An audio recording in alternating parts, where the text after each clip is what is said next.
Ah ouais, non mais vous êtes trop forte en fait. C'est pour la moto là. J'essaie de perdre la vitesse un peu. C'est 70 la vitesse en série. On est à 80, ça va, c'est cool. Oh, on roule vraiment au pas là. Hein. On respecte, on respecte. Même si on n'a pas le droit, on respecte. On respecte ce qu'on n'a pas le droit de faire.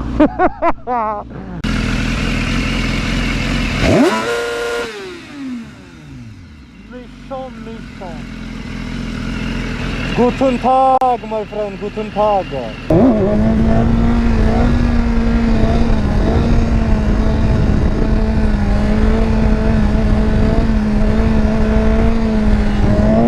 Bon, eh bien on se retrouve pour une nouvelle vidéo après une petite absence. J'ai eu des petits problèmes de carte SD. Rachid, toujours dans la vue. Des petits problèmes de carte SD.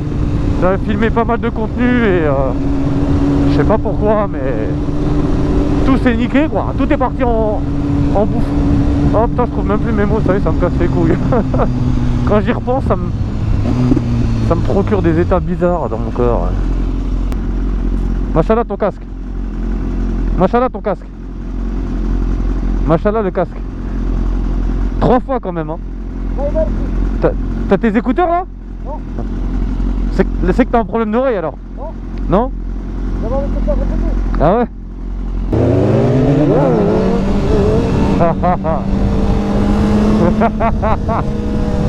En plus Rachid il gère pas trop le frein. Il gère pas trop le frein, c'est-à-dire là il a dû avoir une petite tension au niveau de l'anus là, hein. T'as eu peur hein? T'as eu peur hein?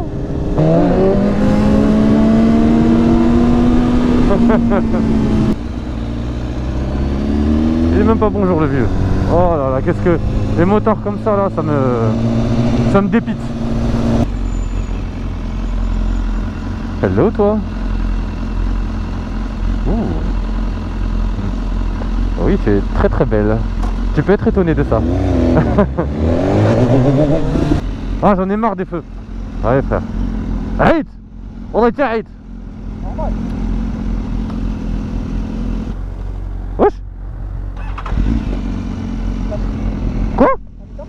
Non, on a rien.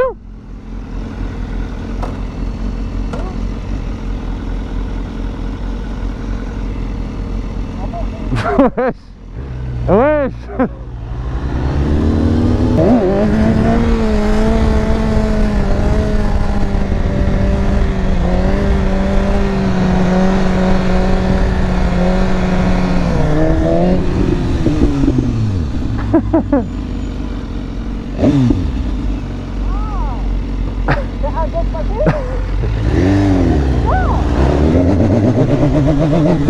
Non, je vais vous faire une petite vidéo en mode présentation du bolide. Je vais vous dire ce que c'est qu'un peu que le S1000RR, combien de chevaux, quelle année, l'équipement, enfin les accessoires que j'ai mis dessus, etc. Mais tout d'abord, voilà, faut la laver parce qu'elle est vraiment sale. Et je veux pas vous présenter une moto qui est trop sale quoi les gars quand même, la honte, merde. Donc voilà, c'est un S1000RR hein, les gars, Guten Tag my friend, faut respecter les gars. Voilà, là, je la lave et on se retrouve.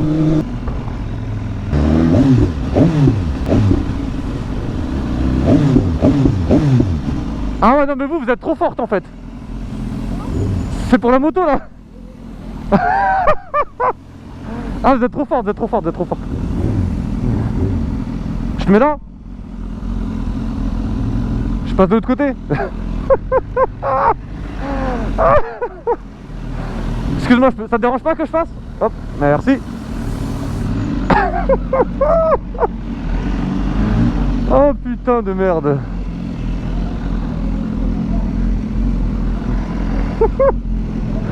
Ah, décédage, décédage. Ce que j'appelle communément des darblés.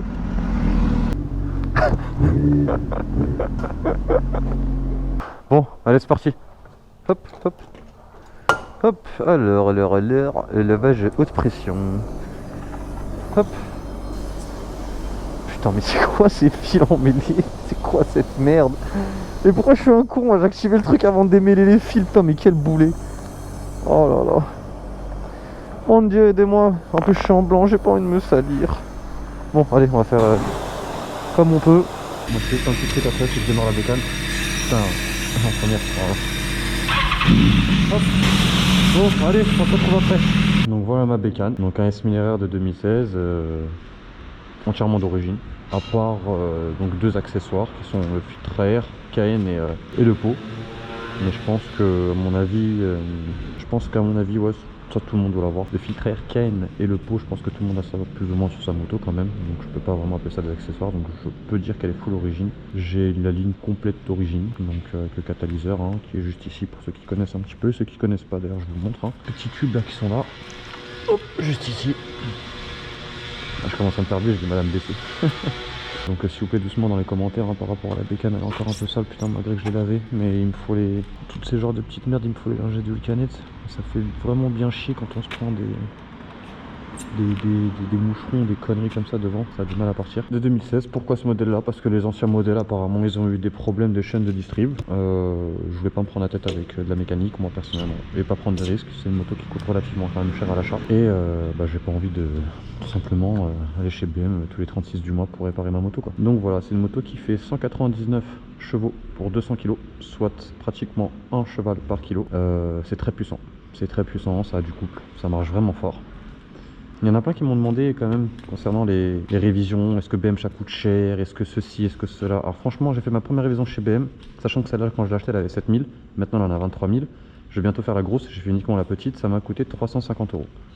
Voilà, donc c'est pas relativement cher. J'ai fait chez BMW Bobbio, qui est d'ailleurs pour moi j'estime pas une très bonne concession, je déconseille. C'est comme ça s'est mal passé avec eux. On va savoir pourquoi. Bon, voilà, plein de concessionnaires c'est des voleurs, mais bon voilà, eux ils ont pas été, j'estime, corrects avec moi, donc voilà, je trouve ça logique que quand il y a un concessionnaire qui se comporte mal avec vous, de faire partager le mot aux autres pour que voilà, c'est une mauvaise expérience, c'est comme ça qu'on donne des notes dans les magasins. Pour revenir par rapport en termes de prix des révisions, la grosse coûte environ 600 € chez BM. Donc c'est pas non plus relativement cher. Voilà, l'heure de main d'œuvre chez Yamaha ou chez Suzuki ou chez Honda, peu importe. Sur une japonaise, ça varie entre 50 et 80 € de l'heure. Les concessionnaires à Paris ou pas, grande ville, enfin voilà, ça dépend des prix en fait de là où on est, d'où on est localisé. Chez BMW c'est 101 €. Mais en tout cas c'est ce que je payais. Donc 101 € de l'heure. Quand on voit qu'il y a des Yamaha qui sont à 80 € de l'heure, 20 € de différence, c'est pas non plus énorme. Faut oublier quand même que la R1 de la même année, donc de 2016 que mon SNR de 2016, ça vaut quand même 12 000 €. Ma moto vaut entre 12 et 15 000 €. Voilà, en fonction des bonnes occasions, d'un mec pressé qui veut la vendre ou un mec qui est pas pressé, enfin voilà, s'en fout. Mais de cette année là, avec peu de kilomètres, comme par exemple moins de 15 000, je trouve que moins de 15 000, une moto qui a moins de 15 000 c'est une moto qui est très peu kilométrée, et ça vaut ce prix là. Donc voilà, donc je trouve pas que les révisions ce soit relativement chères. Il y en a plein qui disent oui, BM, faut avoir de l'argent, BM, ceci. Ouais, c'est vrai, c'est un tout petit peu plus cher, mais c'est pas non plus excessif. C'est à portée de quelqu'un de passionné en fait, tout simplement. Un mec qui aime bien la moto, voilà, il aime bien les belles choses, il aime bien la qualité, il va mettre le prix, c'est comme ça. J'ai jamais fait de piste avec cette moto, je tiens à préciser, il y en a plein qui me demanderont peut-être. Je n'en ai jamais fait. Les roues arrière, j'ai appris depuis tout petit, donc tout petit depuis que j'ai 18 ans, parce que maintenant, comme j'ai la trentaine, j'estime que 18 ans c'est encore minot, donc voilà, depuis mes 18 ans, j'essaie de, en tout cas, gérer les roues arrière. Je suis pas très fort, en tout cas je m'estime pas très fort. Voilà, il y a des mecs qui ont 5 fois plus mon niveau, des gens que je connais qui m'apprennent ce que c'est que les wheelies. Il y en a plein qui disent que ouais, l'HP4 c'est une moto qui est très puissante. Comparé à celle-là, c'est quoi la différence, etc. Il faut savoir que la HP4 en fait c'est une moto déjà qui n'existe pas au-delà de 2014. Donc c'est à dire que toutes les HP4 elles sont forcément en dessous du modèle 2015, donc en dessous de ce modèle là. Et la HP4 développe moins de chevaux pour à peu près le même kilo. Donc c'est à dire que la HP4 fait 193 chevaux pour 200 kg environ, celle-là fait 199 chevaux pour 200 kg. Et sachant que BM vous garantisse un 199 chevaux d'origine sûre et certain. C'est pas comme chez les japonaises, on vous dit voilà, la moto fait 200 chevaux, on la passe au banc, la moto fait 198 chevaux. Même ça reste que 2 chevaux. En tout cas chez les Allemands, quand on vous annonce des chevaux sous le capot, c'est que c'est des chevaux minimum. Ça veut dire que ma moto, ça se trouve elle a pas 199 chevaux, ça se trouve elle a 200 chevaux, ça se trouve elle a 210 chevaux, ça se trouve elle a 215 chevaux. Je n'en sais absolument rien. Tout ce que je peux être sûr et certain, c'est qu'elle a minimum 199 chevaux d'origine. Hop, on va voir un petit peu le compteur, les modes, tout ça. Pour ceux qui ne sont pas habitués, ça c'est les modes. Donc là vous voyez que je suis en mode slick. Si j'appuie dessus, hop, il y a tous les modes qui apparaissent. Donc Rain, Sport, Race, Slick et User. User c'est personnalisé, donc vous pouvez vraiment tout gérer, le DTC, vraiment tout ce que vous voulez quoi. Après ça devient votre moto personnalisée. Rain en mode pluie, la roue arrière vous développe que 140 chevaux et quelques, approximatif, je connais pas les chiffres exacts, je vais pas non plus faire de mathématicien ici. C'est ça en gros pour gérer le fait que ça chasse pas sous la pluie. Voilà. Le mode slick c'est le mode en gros circuit, donc le mode le plus puissant qu'il peut y avoir sur la moto. Ça veut dire qu'il y a, vous avez 200 chevaux à la roue arrière directement. Je roule tout le temps en mode slick, moi qu'il pleuve, qu'il neige, qu'il tsunami, peu importe.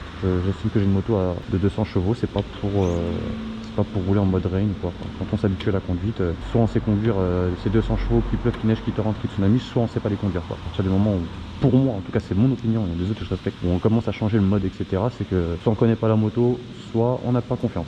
C'est un des deux. Comparé aux autres sportifs, il y a un truc que j'ai bien aimé, après j'ai pas trop vu chez Yamaha, chez Suzuki, chez les dernières, pas vous mentir, hein, je sais pas. Ça c'est le nombre de kilomètres que je peux encore faire. Donc ça c'est l'autonomie. Je sais que là je peux encore faire 16 km sur ma réserve. Donc ça c'est super cool parce que sur ma R1 moi avant j'avais pas ça. J'avais que le voyant qui s'allumait et je savais que dès que le voyant s'allumait bah, j'avais une vingtaine de kilomètres pour mettre de l'essence et c'était relativement chiant. Là même quand on met le plein il vous affiche combien de kilomètres on peut faire et surtout le plus important c'est qu'il s'adapte à votre conduite. Donc si vous avez une conduite un petit peu papy tranquille il va vous afficher entre 200 et 250 km pour un plein d'environ 24 €. Et si vous avez une conduite vraiment agressive bah, vous allez faire environ 100, 120, 150 km max. Moi avec mon plein je fais environ 100, 110 km en moyenne, je vous parle. Des fois je roule doucement donc évidemment mon plein de plus, mais une journée d'été ouais, je fais 100, 110 km avec mon plein de 24 €. Je vais vous parler des modes, donc, enfin du DTC pardon. Le DTC il se règle de +7 comme vous pouvez voir.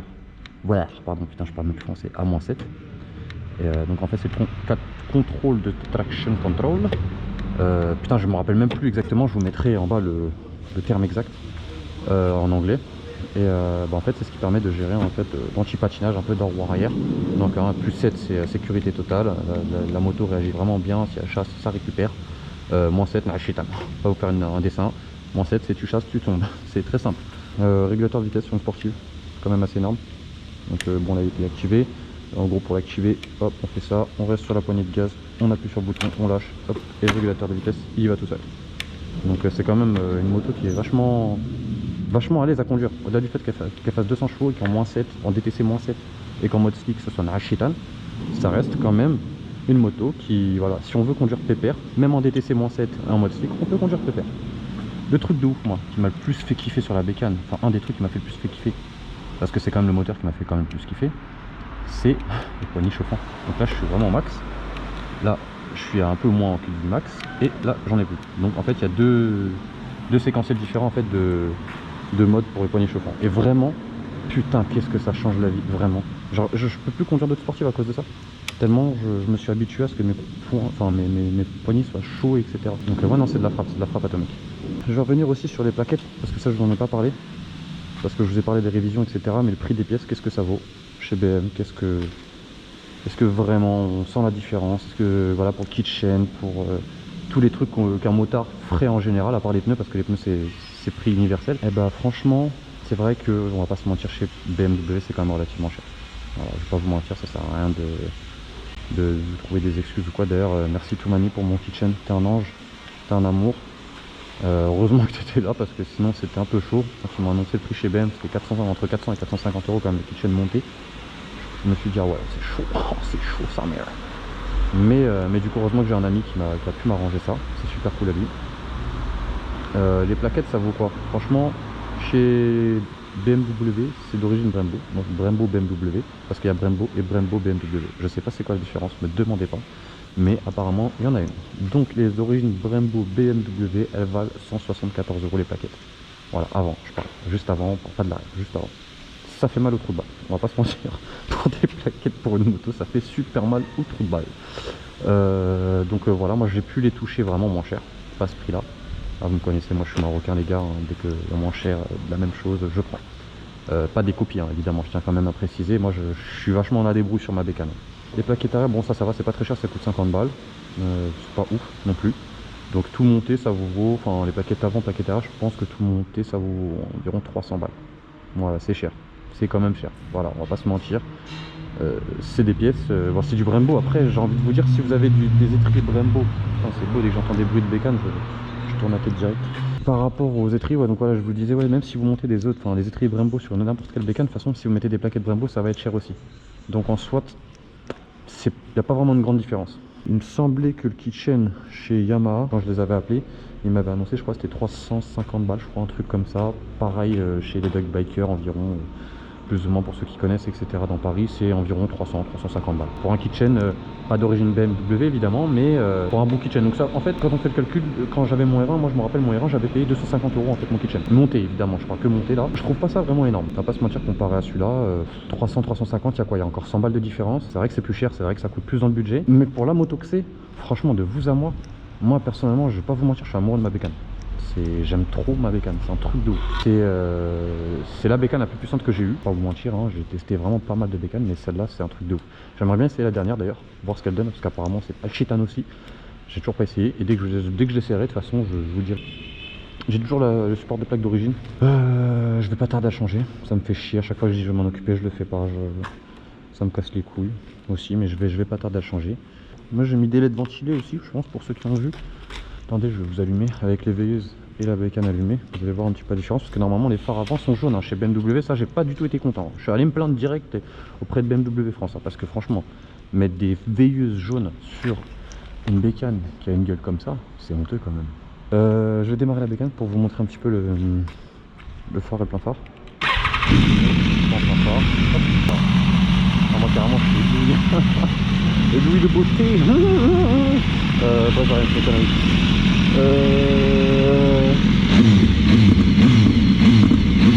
Ouais, ça c'est grave. Enfin bref.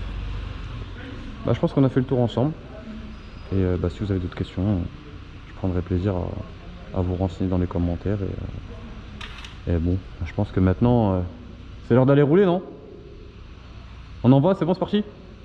Allez, c'est parti. C'est bon, Ami Chifor? C'est carré, c'est bon, c'est carré? C'est carré, c'est beau. Bon, faut mettre de l'essence, hein. Parce que là, même Skinos là, elle boit pas avec moi. Hop, là les pneus sont froids, il fait nuit, DTC 3. La moto à 67 degrés. On peut envoyer des petits coups de shifter, regardez. Il passe vraiment tout seul quoi. C'est un plaisir cette moto. C'est un réel plaisir. Là, pour tous ceux qui de toute façon qui en ont une et qui regardent cette vidéo, ils peuvent pas dire le contraire.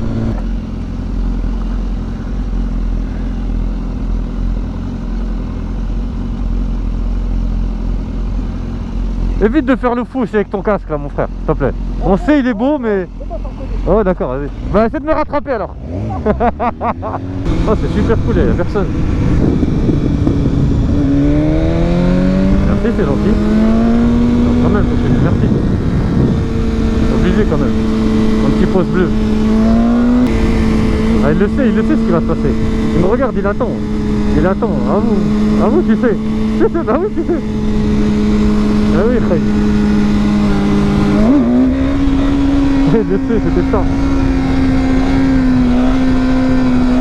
On essaie d'envoyer. On essaie de perdre la vitesse un peu. C'est 70 la vitesse en série. On est à 80, ça va, c'est cool.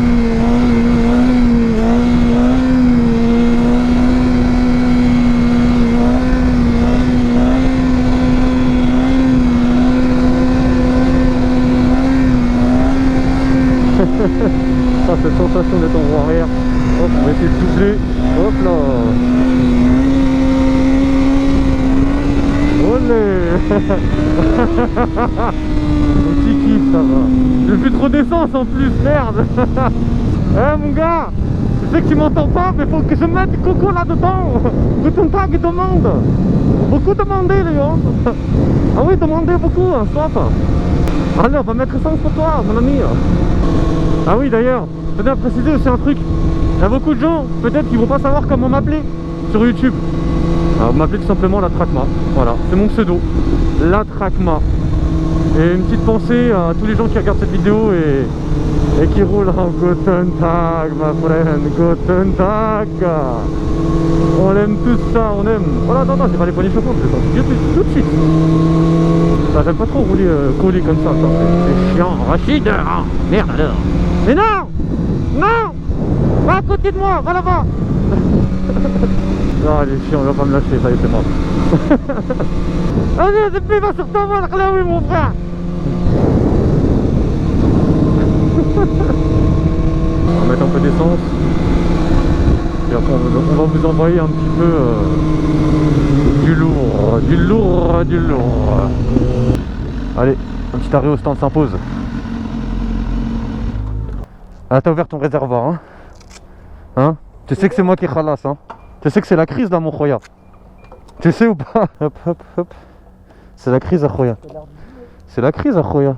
Mais tu sais, on va mettre combien chacun là? Ouais, parce que t'as oublié ta carte bleue, tu sais, on va mettre combien chacun? Combien? Au moins un bon petit 20 balles. 20 balles chacun? Ah, on va tous voir ensemble combien je vais mettre. Là, je t'explique, j'ai fait vide poche là. Oh, oh, oh. Voilà. Ça, c'est ma part. Ah, mon frère, c'est la crise, hein. Va voir à la limite si tu peux pas t'arranger avec le pompiste. Si tu lui fais une petite turlute ou quoi. Non? J'ai mis 12. Ah, si chacun, mon ref, c'est la moitié, non? Moitié, khoya. Ah ouais, gros. Tu crois on partage pas ou quoi? Ah ouais, frère. Alors, mais si c'était toi. Tout de suite, là, je vais te calmer, là. وقول merci بعدا الحمار كي يدير. بعدا؟ Ouais. On a mis combien? C'est ça, on a mis. Oui, 12,20 €. Vas-y, si ça s'est pas arrêté, mais tais-toi. Tu crois que c'est gratuit? Tu crois qu'il va mettre combien? 1000 €? Oh, ça s'arrête pas. Oh, sir, l'ab, sir. Hop là. Allez, c'est bon? C'est carré. Bon, là, cette fois-ci, malheureusement, on est sorti sans nos CB, comme des cons.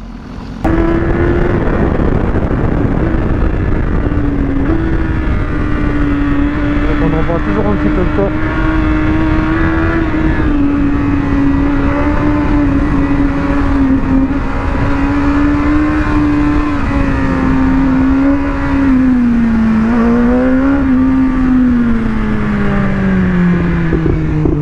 Bah, dès qu'on range au périph', bah, vous connaissez la règle. Hein.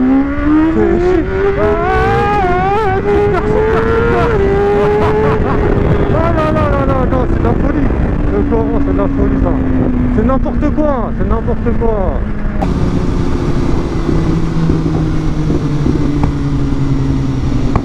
Oh. Oh oh oh. Oh oh oh, oui, j'ai vu, j'ai entendu même. Tout entendu, tout vu. Ah, c'est mieux là qu'on a chacun notre voix, ma gueule. Eh ouais, gros.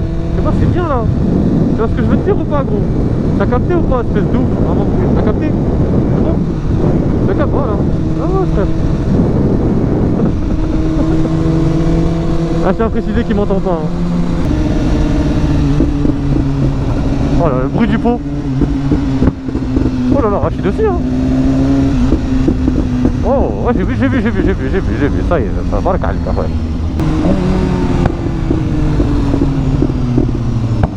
Ah ouais, lui c'est... On dirait un bazooka. Moi c'est plein de petites mitraillettes. Pop, pop, pop, pop, pop. Lui c'est un bazooka. Pop. Qu'est-ce que tu racontes? De quoi? Ça? Merci mon ref. Toi aussi tu vas acheter un truc là cette semaine. On leur montrera après. Ouais. Doucement, ils se mettent souvent là-bas. Hein.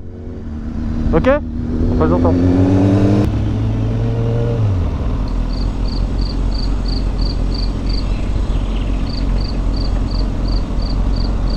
Ça là, quand on sait qu'il y a des points de contrôle là à côté, ça s'appelle la technique des petits ninjas. Point mort, on arrive. Même ne savent pas d'où vient le bruit. Technique des petits ninjas. Oh, bah, doucement, est-ce que sont-ils là? Non, ils sont pas là. C'est très bien pour nous. Ah, les quais de Seine la nuit, Paris, c'est beau. Hein.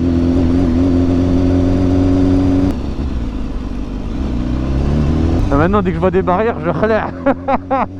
J'ai chaud que ça se referme d'un coup. Il est marqué route barrière. Oh merde alors, nous sommes en voiture, nous ne pouvons pas passer. Oh, que faisons-nous? Oh. Ah bah oui, hein. Hop, hop, hop, hop, hop, hop. Ça on va être 4 mètres direct. Oh, on roule vraiment au pas là. Hein. On respecte. Même si on n'a pas le droit, on respecte. On respecte ce qu'on n'a pas le droit de faire. C'est pas mal. C'est quand même pas mal. Hop, hop, hop, hop, hop. Oh, merci, t'es gentil toi. Ah. Alors on finit cette vidéo sur une petite vue sur Paname. Magnifique. Bon, la tour Eiffel on la voit pas trop mais bon fuck. On a ce qu'on a. Allez les gars, à la prochaine. Oh là là là là. Oh là là là là là là là là. C'était une bastos. Ouais, ouais.